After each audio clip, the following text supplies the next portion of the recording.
Oh yeah. I mean, I was looking forward to this. But I hope. We'll be in touch. Oh Awesome. yeah, please. Yeah. Well, first of all, thank you everyone for being here tonight. This is our first panel for this semester. We will have 2 others later on. The information will be coming out soon. But I wanted to thank you guys for being here tonight for our first panel, which is social media and sport. We have 3 great speakers tonight, and they will be answering a number of questions over social media. And toward the end, we will have an opportunity for Q&A. So jot your questions down. You can always put them in the chat as well, and we can read those out and get those questions answered for you. So I'm going to turn it over to Skylar first, so he can start. We're going to introduce. Let the SMA officers introduce the speakers for tonight. Hi, everybody. My name is Skylar Jessup. I'm the president of Sport Management Association. I just wanted to thank you all for being here. And I guess we'll just get right going. I'll introduce our first panelist, who some of you in the club may know already, is Andrew Chesebro. Andy, thank you for being here. It's good to see you. Andrew joined the Harvard Varsity Club as Assistant Director of Marketing and Communications in August of 2016.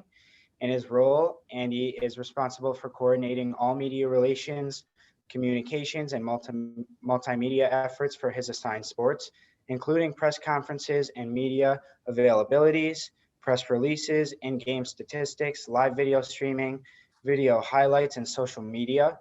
And he also handles all media requests for his coaching staff and student athletes.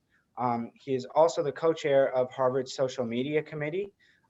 He helps to shape the department's social media strategy and advising student athletes and coaches on how social media can enhance their personal brand.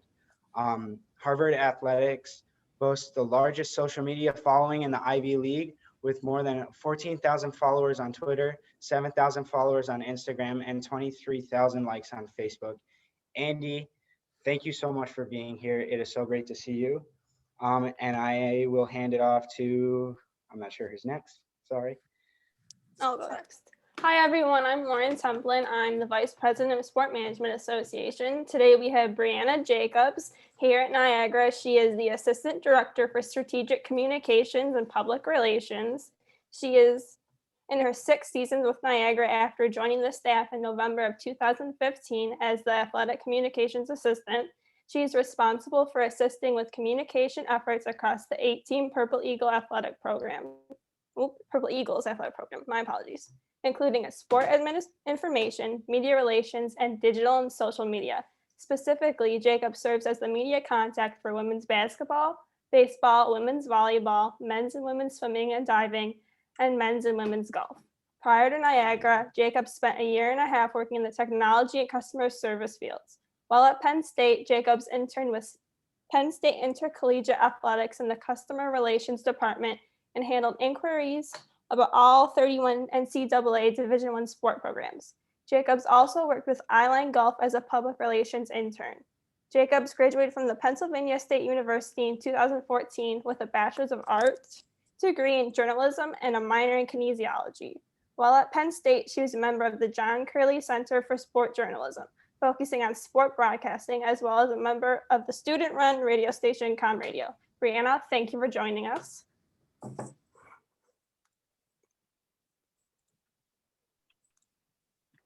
Next up, we have Rob Hardin. He is a sport management professor at the University of Tennessee. He's also Recreation Sport Management Program Director and has more than 100 scholarly publications. And he's a member of the official statistics crew for Tennessee football and men's and women's basketball.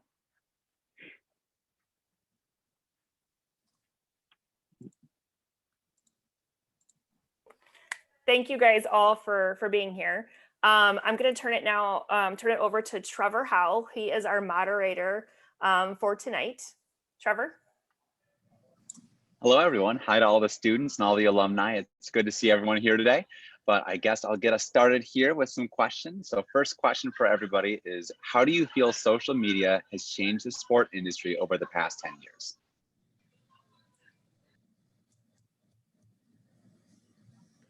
I'll go ahead. I'll start. And I mean, it's changed immensely over the last 10 years. When I began in athletic communications as a student at Niagara in the fall of 2003, Facebook wasn't on Niagara's campus, Twitter didn't exist, YouTube was barely around. And the change has been drastic. It's changed in a lot of positive ways.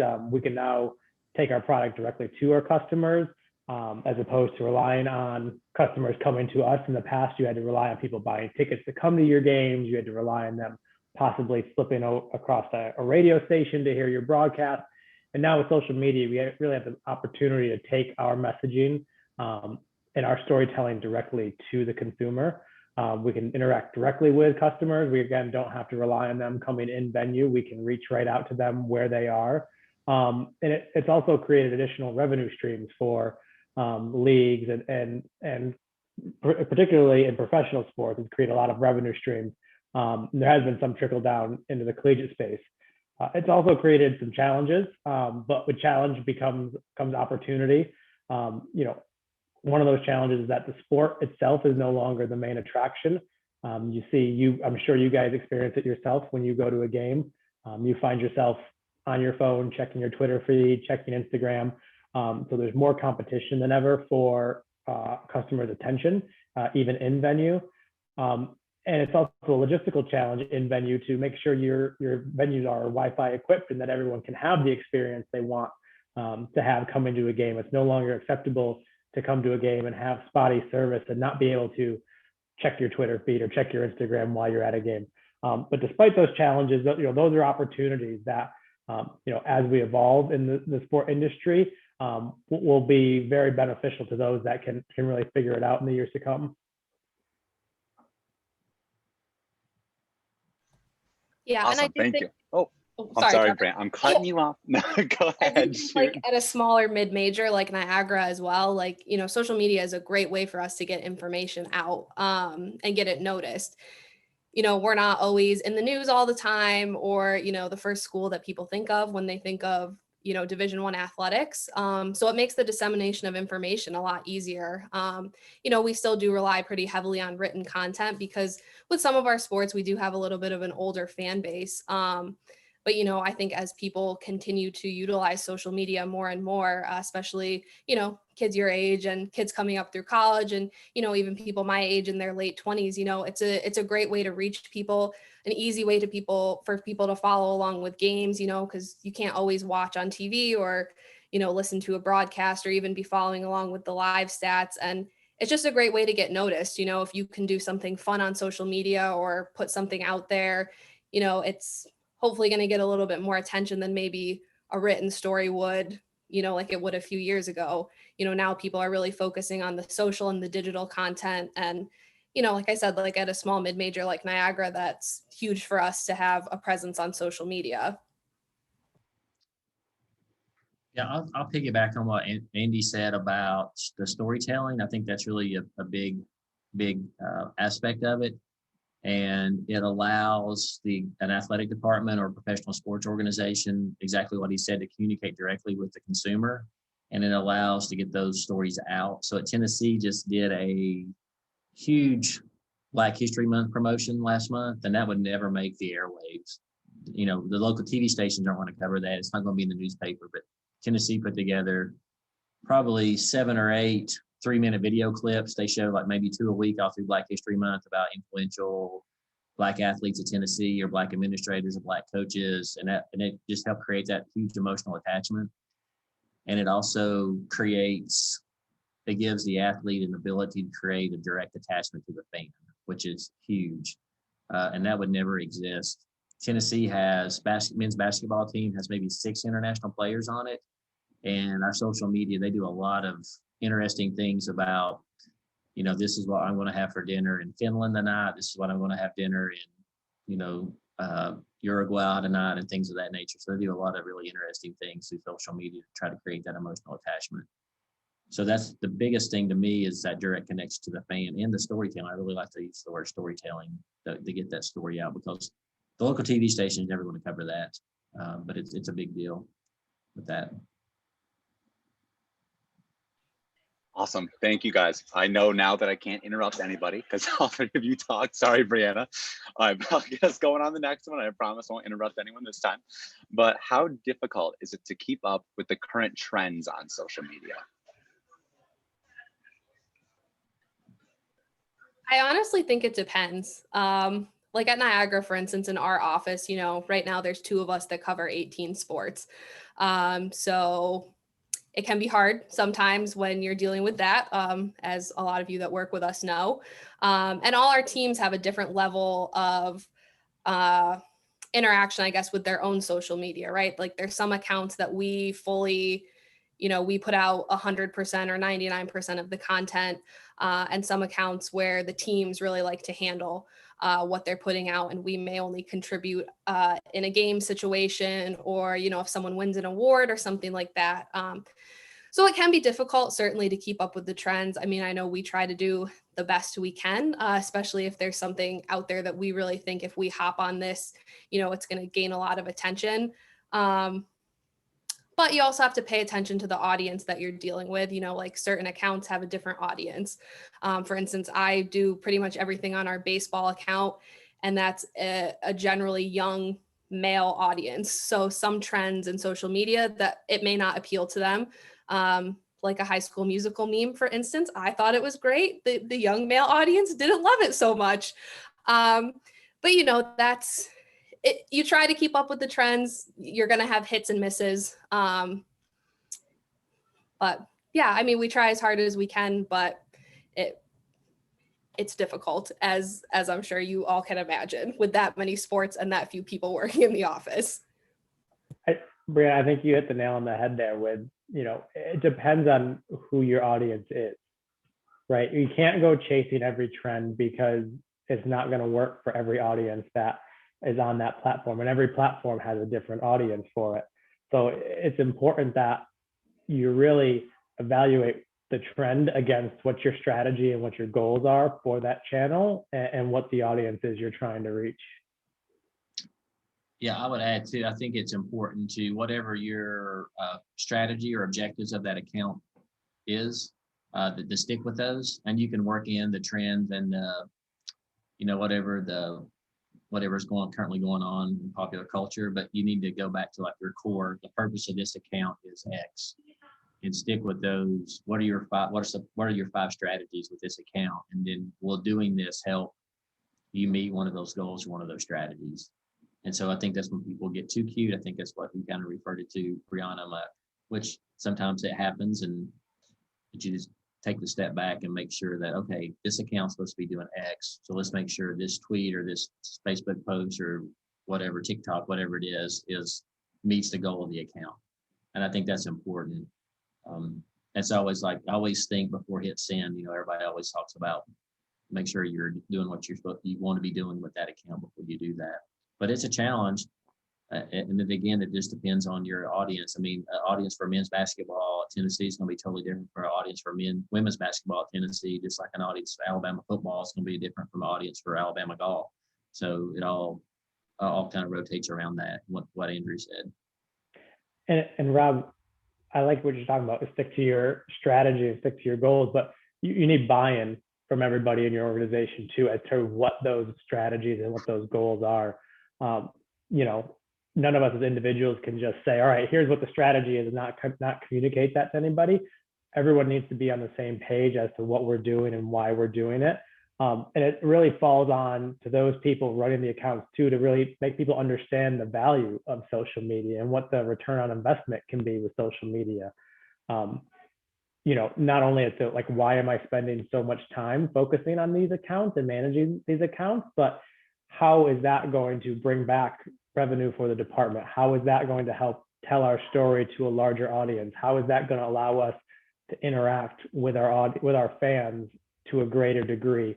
And what will that mean down the road? So it's really on all of us to reinforce what the importance is of that social interaction.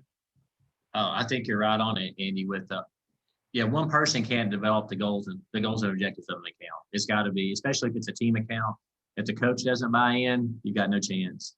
You know, if the players aren't on board, even the administrators, everybody, it's a collective effort. And it's something that needs to be revisited. You know, do we need to sit down every 6 months and say, okay, what do we need to adapt? What do we need to adjust? What's going on with our audience? How are things doing? Those type of things. You're right on point with that. It's not one person saying, I think this is cool, let's do this. It's got to be a group effort. Yeah, and it's not, you know, you're doing yourself a disservice too if you don't have a strategy and you're just posting here and posting there and not being consistent with it. Well, Breanna, I would have totally supported your High School Musical post. I would have thought that would have been pretty entertaining. Thanks. But I mean, it didn't get no interaction. It just was not, you know, I thought I did a really good job. Wasn't the right fit. Can you share a link to that in the chat? Yeah. I mean, I can if you'd like me to. I'd like to see it. I say send it. I got it. Thank you. I'll get it going on the next question then. This is kind of a two-ended question here. So I'll kind of break it up, but I'll throw it out at one time. So how often do you look at other social media accounts for other team or business inspiration? And are there any specific accounts that you really enjoy to look at on social media? While Breanna's looking for her post, I'll start. Skylar, thank you for the wonderful introduction, but I'm actually in a different role now than the one that you read off, which is totally fine. The information's on the internet, so it's hard to tell, you know. So I'm not working directly with team accounts anymore, but I am running accounts for the Harvard Varsity Club, which is an annual fundraising arm of the Harvard Athletics Department. So I'm not necessarily following specific team accounts to see what they're doing because my role is slightly different, but there is a woman on Twitter, her name is Jess Smith. She is now at, I'm going to misquote this, but she's now at a raceway, but she formerly was in charge of digital for Under Armour. She was in charge of digital for the New York Yankees, for Madison Square Garden, for the New York Rangers from time to time. But she has a blog that she keeps that I'm going to put in the chat here right now, which is just a really good broad pick, you know, 100,000 foot view of social media across all of sport. You know, she doesn't just focus on professional sports versus college sports. She kind of has a great understanding of the whole industry. And from time to time on her blog and more consistently on Twitter, just shares her thoughts and her opinions and what works well and who's doing a great job. But she's been a resource that I've looked at multiple times through the years to try to get an idea of what is going on in the industry. Yeah, I follow her too, Andrew. She's great. She's fantastic. So she's been, I guess, she's probably been, I'm not sure when she first got into social media, but she was probably one of the very first people hired to maintain social media for an organization. So she's been for a long time.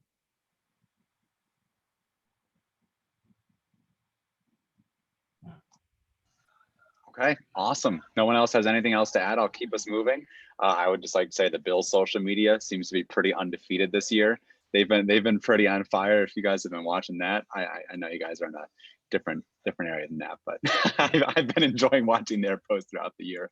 But I'll get us going on the next question. How do you see social media's role evolve in sports over the next 5 to 10 years?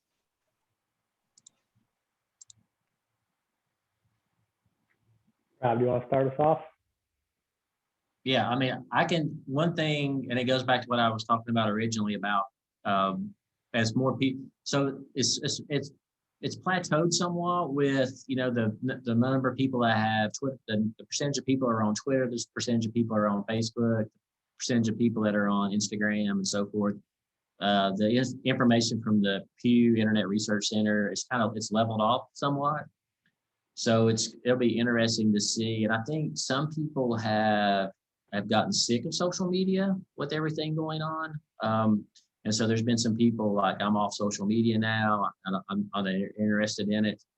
So it'll be interesting to see how, I mean, I don't think Twitter's going to go bankrupt and Facebook's not going to go bankrupt, you know, tomorrow. They're going to be around, but it'll be interesting to see how the strategy changes for organizations to make sure they keep people engaged in that philosophy. So it'll be really interesting to make sure that they're maintaining their audience and all the noise that's going on social media doesn't turn enough people off. It'll also be interesting to see, as not to be morbid, but as you know, as the generations, as the adopters are coming into social media and the late adopters are aging out, so to speak, what people will be adopting and things of that nature. So it'll be interesting to watch how those trends work, because the percentage of people on the platforms is pretty much plateaued the last 5 to 6 years. So there's not been a big influx of people on Twitter, or a big influx of people on Facebook, a big influx of people on Instagram. All those numbers have remained pretty steady for the last 5 years. So how do you keep those people? How do you not lose those people? And how do you create something that people want to see? I think that goes back to what Andy and Breanna said. How can you attract those people to your account, rather than just saying this bottom of the third, the score is 2-3? You know, which is typical, and which is good information. And if you can't be at the game and want to follow along, that's fine information. But what do you do on the off days? You know, what do you do in the off season? How do you keep people engaged in those type of things? Yeah, and I think that's a good point. That, you know, the number of people on social isn't changing, but what is it you're doing on social is going to be what's going to be the most important thing. And I think for most of the networks, it's going to be, how are you utilizing it as a second screen for over-the-top streaming services? So, you know, you read a lot about cable networks. Viewership is declining for even live sporting events. This year, the Super Bowl had its lowest TV rating in something like 16 years. But they're seeing an increased number of people who are watching these games through streaming services or on their phones. So how can you monetize those channels, or how can you leverage those channels along with the traditional linear broadcast? You know, the Olympics is taking a really interesting approach to it. They have a new, in the past, the Olympics would sell a 30-second TV commercial to Coca-Cola for millions and millions of dollars, just for 30 seconds to run during the Olympics. But as TV viewership keeps declining for the Olympics, they have to find new ways to justify Coca-Cola spending that much money. So they're looking at new ways to measure viewership, not only on linear TV, but across streaming services, across Twitter, across Instagram. So instead of just counting impressions on a TV broadcast, they're now counting impressions across all of their social channels. And that's going to be a big boost to all these networks who, if you're following the NFL broadcasting rights, the NFL just signed new broadcasting rights deals, or is about to, with all of their, with Fox, CBS, ESPN, all of those channels, and they're even negotiating streaming rights with Twitter, with Amazon TV. So I think that's where the next wave of changes and innovation is going to come with social media. I do also think that it is going to become even a bigger thing for recruiting. You know, we've seen in the past couple of years that social media has really helped in recruiting athletes. You know, we will have coaches that will ask us like, hey, can you make sure we're up to date with everything on social media? Because we've got a recruit coming in and we want them, you know, to see what we're doing and, you know, understand the message of our program. And I think kids want to know that, like, hey, if I come in, you know, they're going to talk about me on social media and my friends and my family are going to see that. And, you know, that's pretty cool. And is it a driving factor for someone to come to a school? No, but I do think that the more things you can put on social and, you know, they're seeing that your program is out there, I definitely think that's going to continue to help schools. And again, especially at a small mid-major like Niagara, I do think it helps with recruiting as well. Yeah, I'll piggyback on that. I think when the NIL legislation, whenever it passes, I think social media will have a huge impact on so if you can say, hey, our football account has, you know, 500,000 followers. If you come to Tennessee or you go to Alabama, or you go to Notre Dame, you're going to get, those people are going to follow you.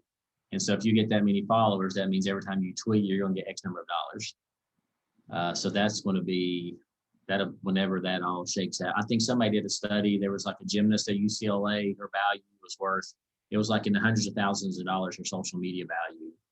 just with their Instagram followers. It was pretty astronomical, pretty high. That won't be every student athlete, but there's going to be a handful. That's going to be a huge, and not just football players and basketball players. There's going to be enough, gymnasts and golfers and tennis players and things of that nature. That's going to be a big deal for. So I'm not sure how universities are going to manage that. That's a great question for a lot of athletic directors and university presidents.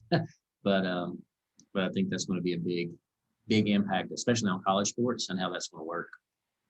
That's a great point. It's how you're going to be able to talk about student athletes going forward. Not just normally you would like to talk about all the great things they're doing off the court, but if a student athlete is now monetizing an app that they've developed, what rules and regulations are you going to have to follow to make sure that you're not directly pointing people to app purchases? And it's going to get to be very murky waters, I think, once we get down this NLI path. And I think the other part of that, and you guys, Andy, you and Breanna working it every day, I think it'll be interesting to see how, like if, Tennessee, so whatever school, Harvard, Niagara, doesn't matter, whatever school, if they're going to like create the post and push it to the student athlete, the tweet out, post on Facebook, post on Instagram, whatever.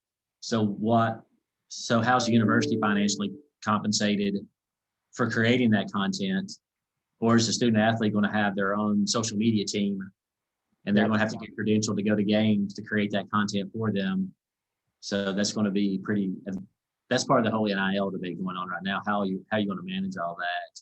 And I know it's going on with like the Notre Dames and Alabamas of the world about, hey, if you come to Alabama, we have 3 people, all they're going to do is create content for you to push out through social media.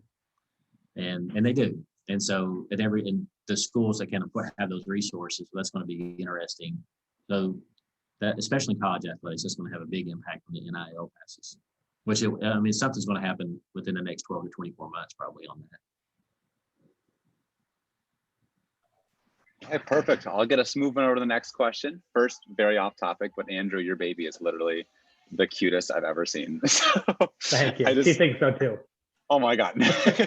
She comes in and out and I just like, oh my God, it's like a ball of excitement. Thank you. So cute.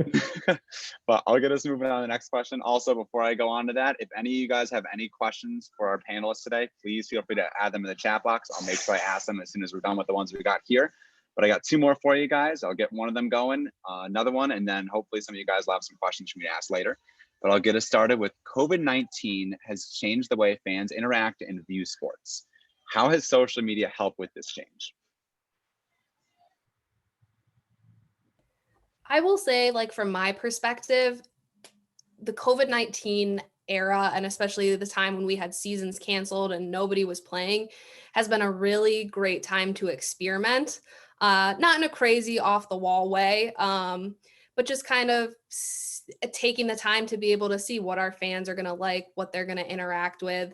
And it's been a great time to interact with our fans, right? Because I have more time to go through social media accounts and see, hey, this is what this person is saying. Maybe let me shoot them a quick response and make them feel a little bit more connected to the program maybe than they did before.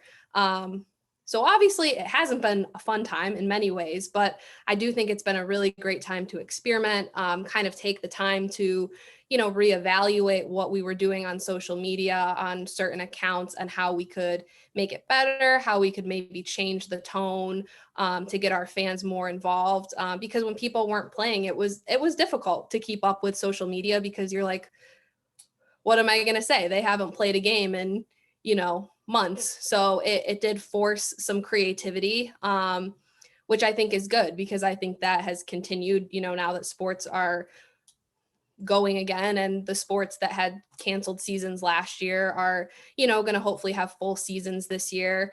So it really has been a time to experiment, to put out some more fun content and get the fans involved in ways that they maybe weren't before.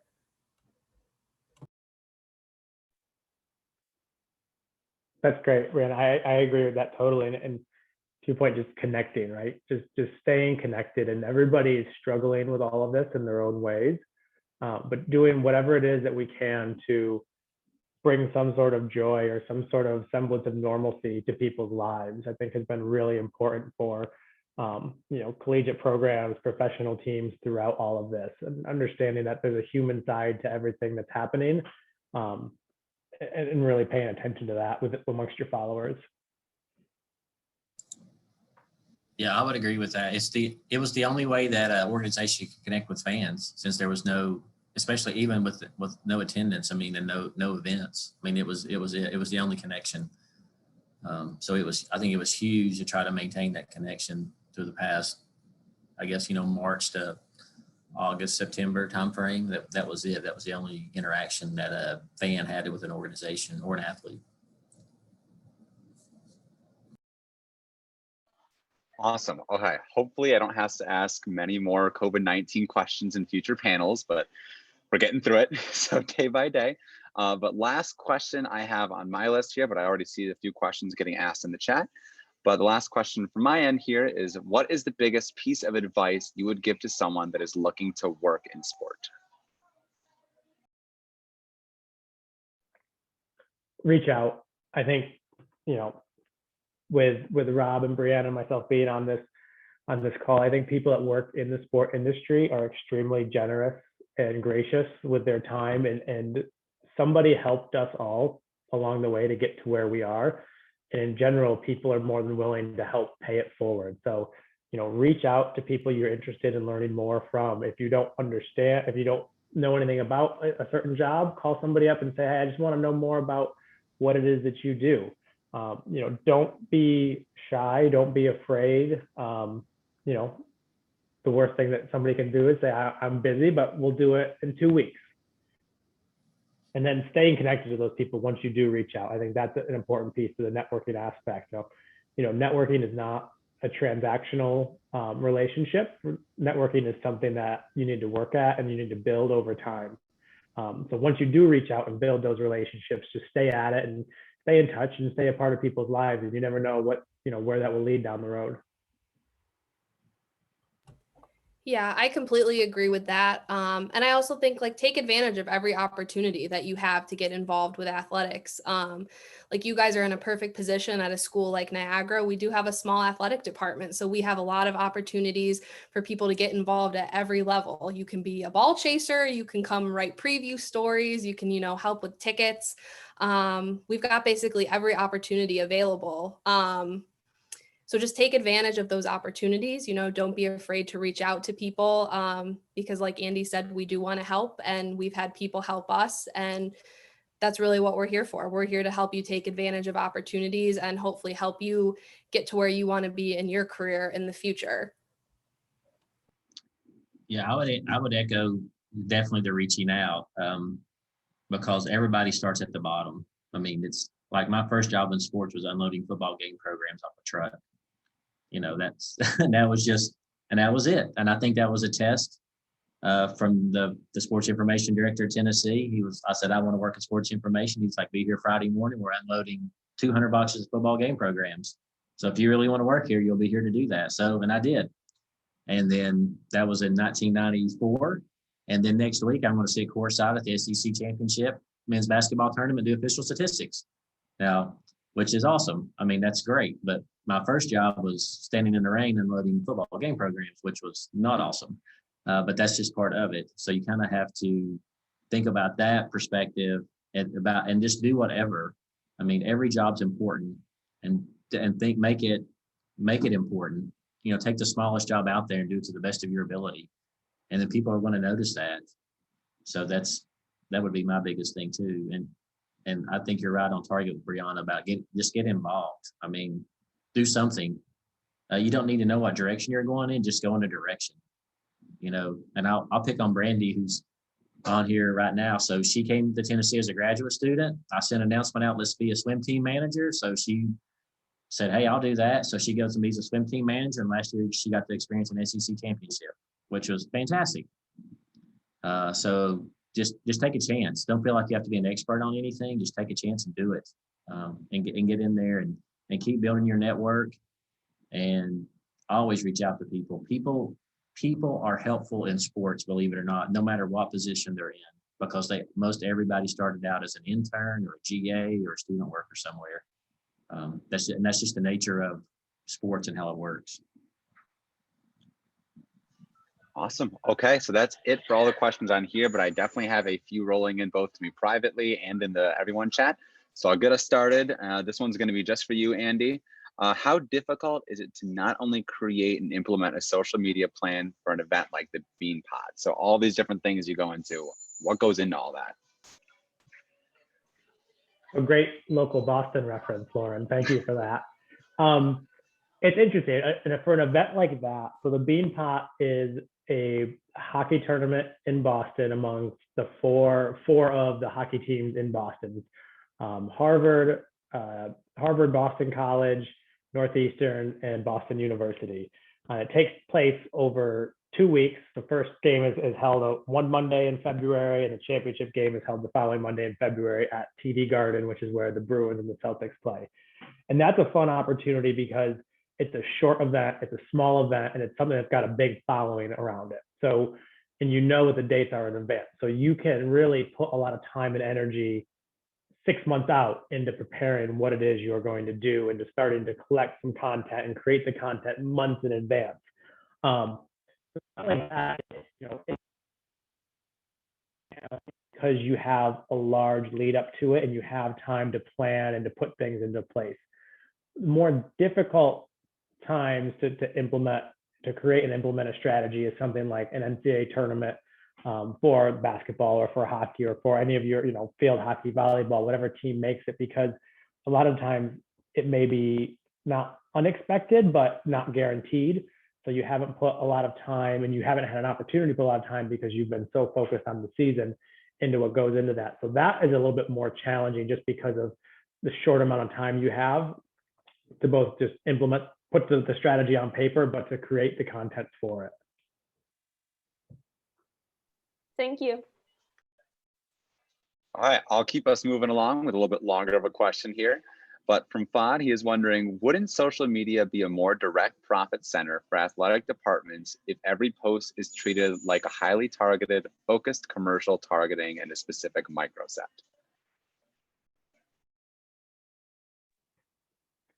Yes, but Breanna's alluded to it, and I echo it. Having working in smaller departments too, like just the time and resources you have to spend on this. Social media is a very, very important part of athletic communications, but it is one part of a much bigger picture of what we're doing on a day-to-day basis, what Breanna's doing on a day-to-day basis. So in an ideal world, you do have a dedicated digital social team that can come up with more highly targeted content and have the opportunity to create segments on the back end of your site to target those people. But just the day-to-day realities of putting that into practice are very, very difficult.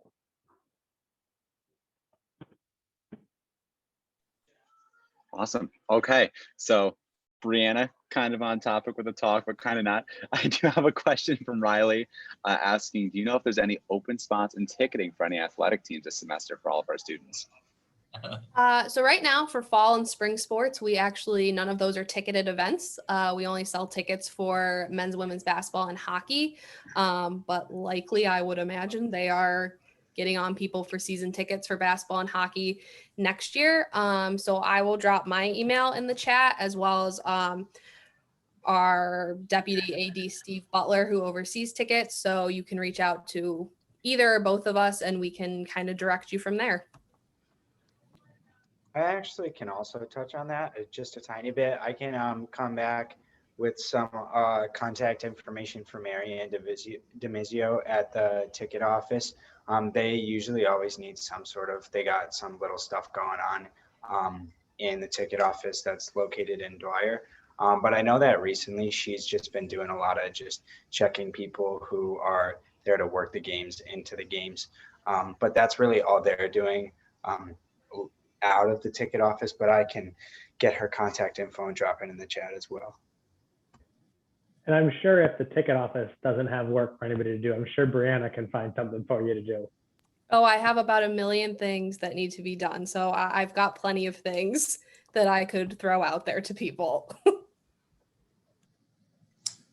Okay, I do have, oh no, sorry. Go ahead, whoever was talking. I'll comment on the question about targeting your audience. I think that goes back to what we talked earlier about, what's the objective of your account, and how does targeting specific audiences fit into that objective or strategy for that account. And every account is going to be different, but that's something to start thinking about. That would be big picture thinking rather than like, oh, okay, let's try to target this tweet or this Facebook post or this Instagram post here. So why are you doing that? What's the value of this? And think about it from that perspective. And that's something that has to be developed long term. That's not something you just sit down one day and go, oh, I think this will be good for women ages 35 to 54. So let's try to identify who those people are and send this message straight to them. I mean, that's not a good strategy, so to speak. You don't develop a strategy the day before, and Andrew and Breanna can comment on that. I mean, I'm sure they think about that a lot about what are we trying to do with these accounts. Okay, so next question is from Brandy. She's wondering, in what ways can social media continue to raise awareness and visibility for women in sport? Well, I guess I'll take that one as a woman. I do think obviously women's sports do not always get as much attention as men's sports. That is just the unfortunate truth.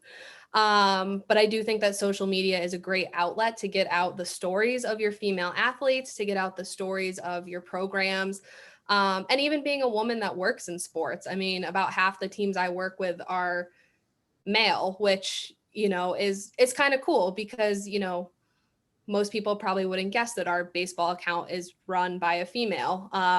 But I might bring a little bit of a different perspective than one of my male coworkers or, even a coach or a player would. So I definitely think social media is a great way to amplify not only female voices, but to amplify the stories of your female athletes, to amplify the missions of your program, and just to make women's sports a little more visible in general.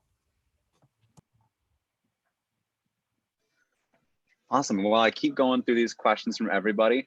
I do have a question asking if any of you guys on the speaking today, if you're able to share any unique posts or posts that stood out to you that really meant a lot, at least towards your style of marketing. If you could just share the link for that in the chat, that would be awesome. That was just one of the questions I got. I was going along, but I'll keep us going with the answering questions vocally. When you first got started, what was one thing that helped you to succeed in sport?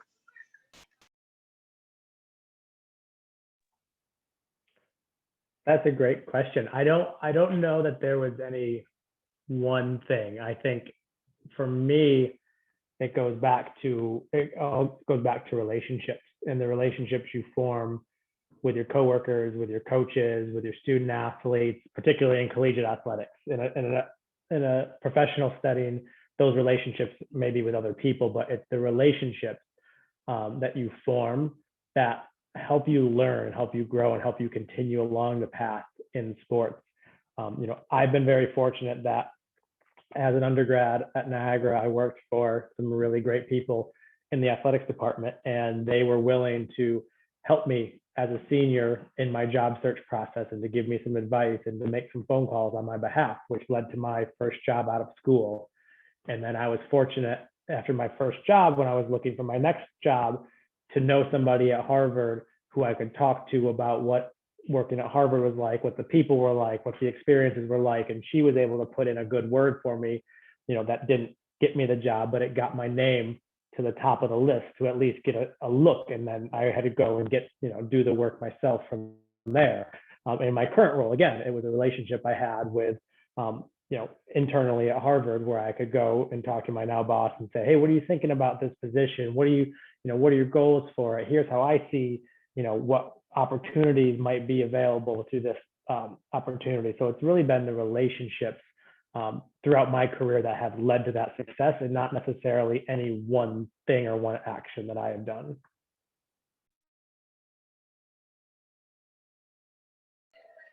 Awesome. Oh, wait. Oh, Rob, you unmuted. Go ahead. I would say the relationship thing is, sports is a small world. I mean, you might think it's really big, and it is, but it's really a small world when you start piecing things together. with things with that nature. So I think that's important. I think the other thing that I really learned from as a student when I was working in the athletic department at Tennessee was just to be visible, to be seen. Just be there, ready to do whatever needs to be done. And I always say, be quick to listen. Listen to people. People have jobs because they're good at them. I mean, there's a reason that whoever the athletic director of Harvard has that job for a reason. I mean, he knows what's going on. So listen to him when he's speaking, or him or her, whenever when she's speaking. I was getting ready to say, I think she is I thought the AD at Harvard was. I just did a big study on women ADs, as Cheryl knows. She just started in July, so she's in her first year, so you get a pass on that one. Listen to those people. They know what they're doing. They're professionals. So I'm always, and I still do that today. I mean, the stuff that Andrew and Breanna are working professionals in sport communications. They have a wealth of knowledge that are great. They're in different universities, different settings. I mean, running social media accounts for how many ever teams Breanna's doing that's amazing. I mean, she has a great skill set if she's doing that, plus updating stats and game notes and going to events. I mean, that's incredible. I mean, she has a wealth of experience. Use that, gain knowledge from those people that are in those positions, and meet those people. And like Andy said, I mean, people are willing to talk to you. If somebody has a job that you think you might want someday, contact them. Like, hey, I'd like to talk to you about your job. We call them informational interviews. Just reach out to them and say, hey, you have 30 minutes. I can talk to you sometime the next 30 days. I would just like to talk to you about what you're doing, how you got your job, and any advice you may have for me. I mean, and people do that. I mean, it's just like right now. I mean, anybody right now looking for an internship, why would you not be on here? Breanna can help you get an internship.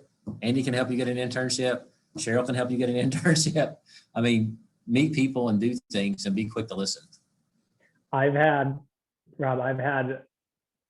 coffee with 2 athletics directors in the last 3 weeks.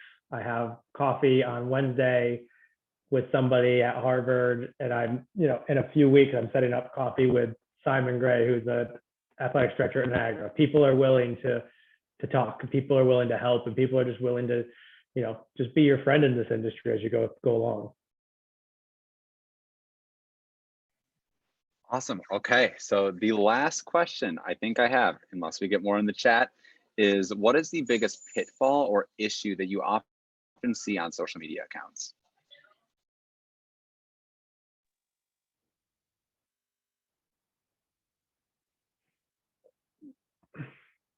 That's a good question. People are mean. It's not, it's not a safe place to be at times. So just take replies and take some of the things that people say with a grain of salt. People are extremely passionate about sports and about the teams that they like. So if you're, on the other side of that, there's a chance that you're going to have some interactions with people that are unpleasant. But it's important to understand that the comments are not directed at you. The comments are directed at the organization that you represent, and you are just the person behind the scenes of that organization. And it's even more so important to remember that when you're posting, you are reflective of that organization, so that anything that comes out from that account needs to be in support of the mission, needs to be in support of the brand of that organization. So whatever personal feelings you may have in regards to what somebody posts to you, you need to understand that it's not you that's being attacked, and it's not you that's responding. It's the organization. And a response is something you need to think about before posting anything. Okay, I do have more questions coming in now, so we're not done. Sorry, not off the hook yet. But keep these questions coming in. I like to see them, and I like to get more questions getting asked. So that first question that I got is a pretty long one, so get ready for this one. But is there an ethical code of conduct that sports media following in the US? And do you think sports media agencies is following and respecting the ethical limits in terms of athletes' needs and rights in terms of publishing? For example, the national anthem protests and other things like that.